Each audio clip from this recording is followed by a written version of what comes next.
Bien sûr. Alors, MIM, c'est une ONG, donc médiateurs internationaux multilingues, que je vais vous présenter plus en détail par la suite. Donc, Madame la Ministre, Excellences, Mesdames et Messieurs, je me présente donc Yessine Miri, je suis analyste en relations internationales et innovation technologique et actuellement du coup chargé de plaidoyer au sein de l'ONG MIM, médiateurs internationaux multilingues. Nous sommes notamment partenaires de Challenge Tech International.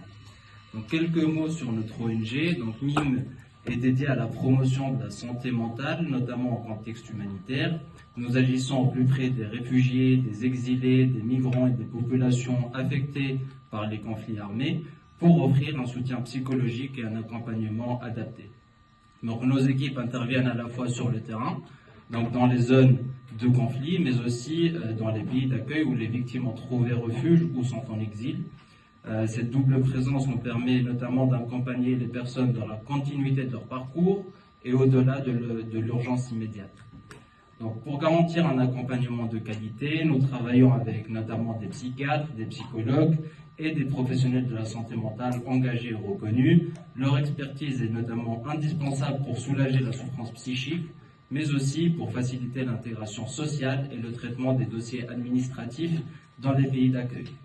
Donc, dans cette démarche, les nouvelles technologies jouent un rôle central. Donc, d'un côté, elles offrent aux victimes un espace d'évasion, de parole et de connexion, contribuant ainsi à soulager le stress et à rompre l'isolement. Et de l'autre, elles sont un appui considérable pour les professionnels de la santé mentale, les protégeant de la contagion émotionnelle.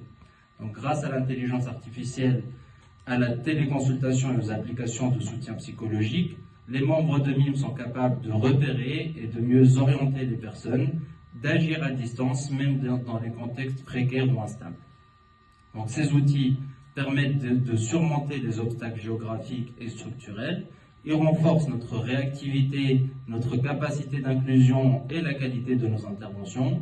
Bien entendu, cette transition numérique doit se faire avec responsabilité et en tenant compte des règles éthiques, mais s'ils sont utilisés avec discernement, ces outils ne peuvent que renforcer l'humanité et la dignité de notre action. Donc nous portons une conviction forte, celle de dire que toute réponse humanitaire doit placer la santé mentale au cœur de ses priorités et que sans un accompagnement psychologique adéquat, il ne peut y avoir de reconstruction durable